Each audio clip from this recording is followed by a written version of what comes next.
কোরাইশ নেতাদের একটি প্রতিনিধি দল আবু তালিবের সাথে সাক্ষাৎ করে। তারা বলে, হে আবু তালিব, আপনি দেখতে পাচ্ছেন আপনার ভাতিজা মোহাম্মদ কিভাবে আমাদের ধর্মের বিরুদ্ধে বিদ্বেষ ছড়াচ্ছে। আমরা এ ব্যাপারে আপনার কাছে বহুবার অভিযোগ করেছি, কিন্তু আপনি তার বিরুদ্ধে কোনো ব্যবস্থা গ্রহণ করেননি। আমরা জানি আপনি তাকে নিজের সন্তানের মতোই ভালোবাসেন, তাই এবার আমরা আপনার কাছে একটা ভিন্ন প্রস্তাব নিয়ে এসেছি। বনু মাকজুম গোত্রের গোত্রপতি ওয়ালিদ ইবনে মুগিরার পুত্র ওমারাকে নিশ্চয়ই আপনি চেনেন। সে আরবের সবচেয়ে সুদর্শন যুবক আর অসংখ্য গুণের অধিকারী। ওয়ালিদের পক্ষ থেকে আপনার প্রতি আমাদের প্রস্তাব এই যে আপনি তার পুত্র ওমারাকে নিজের পুত্র হিসেবে গ্রহণ করুন। বিনিময়ে আপনার ভাতিজা মোহাম্মদকে আমাদের হাতে তুলে দিন। এক সন্তানের বিনিময়ে আমরা আপনাকে আরেক সন্তান দিচ্ছি। আবু তালিব বললেন, তোমরা বলতে চাচ্ছ আমি তোমাদের সন্তানকে নিজের সন্তান হিসেবে গ্রহণ করি, তাকে খাইয়ে পরিয়ে বড় করি, আর মৃত্যুর সময় তাকে নিজের সম্পদের উত্তরাধিকারী করে যাই। বিনিময়ে তোমরা আমার সন্তানকে নিয়ে যাবে, তাকে নির্যাতন করবে, কিংবা হয়তো হত্যা করে ফেলবে। বাহ, তোমাদের কি অদ্ভুত দাবি! তোমাদের এই অন্যায় আবদার আমি কিছুতেই পূরণ করতে পারি না। কোরাইশ নেতারা তখন বলল, আমরা মোহাম্মদের বিরুদ্ধে এখন পর্যন্ত কোনো ব্যবস্থা নেইনি, কারণ সে আপনার ভাতিজা আর আপনি আমাদের কাছে সবচেয়ে সম্মানিত ব্যক্তি। কিন্তু যেহেতু আপনি তার বিরুদ্ধে কোনো ব্যবস্থাই নেবেন না, সুতরাং যা করার আমাদেরই করতে হবে। আবু তালিব বললেন, যদি তোমরা তার বিরুদ্ধে কোনো কঠোরতা দেখাও, তবে মনে রেখো আমিও বসে থাকব না।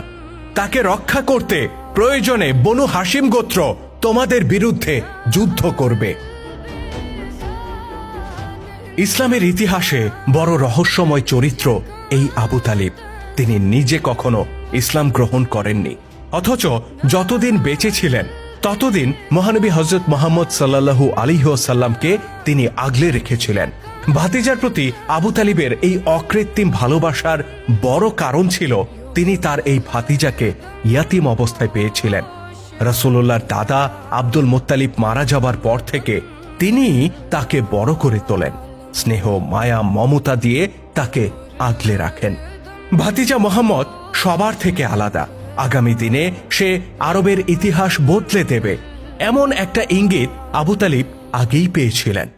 একবার সিরিয়ায় বাণিজ্য যাত্রায় গেলে ভাতিজাকে তিনি সাথে করে নিয়ে যান। কোরাইশদের যে বাণিজ্য কাফেলার সাথে তারা যাচ্ছিলেন, পথিমধ্যে এক গির্জায় সেই কাফেলাকে আপ্যায়ন করা হয়।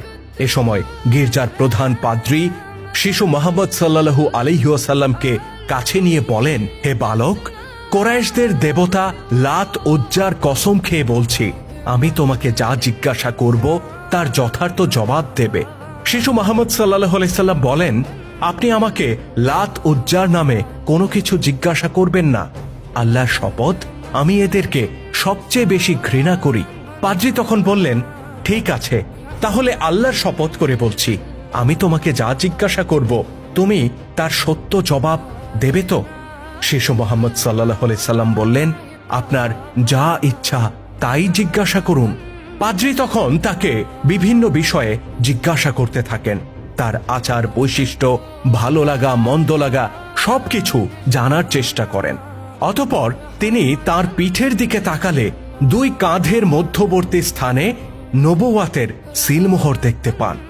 অতঃপর তিনি আবু তালিবকে জিজ্ঞাসা করেন, এই বালক আপনার কি হয়? আবু তালিব বলেন, এ আমার পুত্র হয়। পাত্রী বললেন, এটা কি করে সম্ভব? এই বালকের পিতার তো জীবিত থাকার কথা নয়।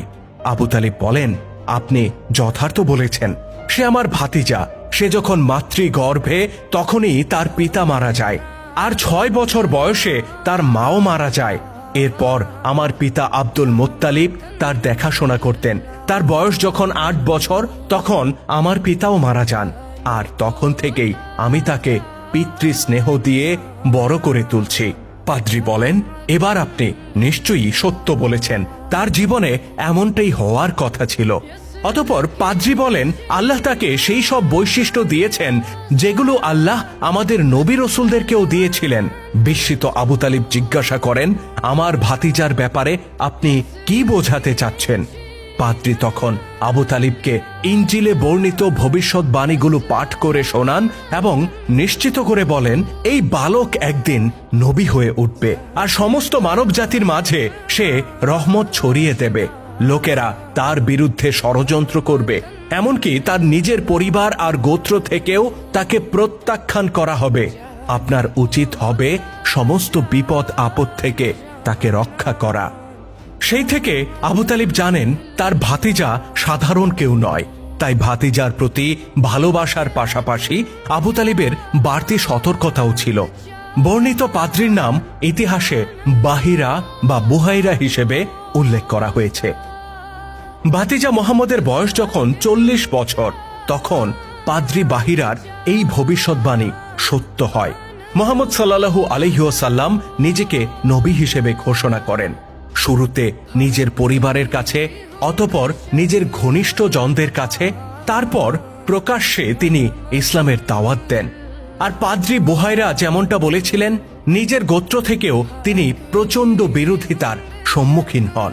লোকেরা তার বিরুদ্ধে ভয়ানক সব ষড়যন্ত্র শুরু করে। আবু তালিব সিদ্ধান্ত নেন এই ষড়যন্ত্রের মুখে যে কোনো উপায়ে তিনি নিজের ভাতিজাকে রক্ষা করবেন। ভাতিজার প্রতি নিজের দায়িত্ব পালন করতে গিয়ে আবু তালিবকে অতি বৃদ্ধ বয়সে সহ্য করতে হয়েছিল বহু অপমান, অত্যাচার। তথাপি ক্ষণিকের জন্য তিনি তাকে ছেড়ে যাননি। কুরাইশ নেতারা বহুবার তার কাছে বহু প্রস্তাব নিয়ে আসে, কিন্তু আবু তালিব প্রত্যেকবার তাদেরকে খালি হাতে ফিরিয়ে দেয়। এক পর্যায়ে কুরাইশ নেতারা যখন কঠোরতা দেখানোর ঘোষণা দেয়, তখন আবু তালিবও প্রয়োজনে যুদ্ধ করার ঘোষণা দেন।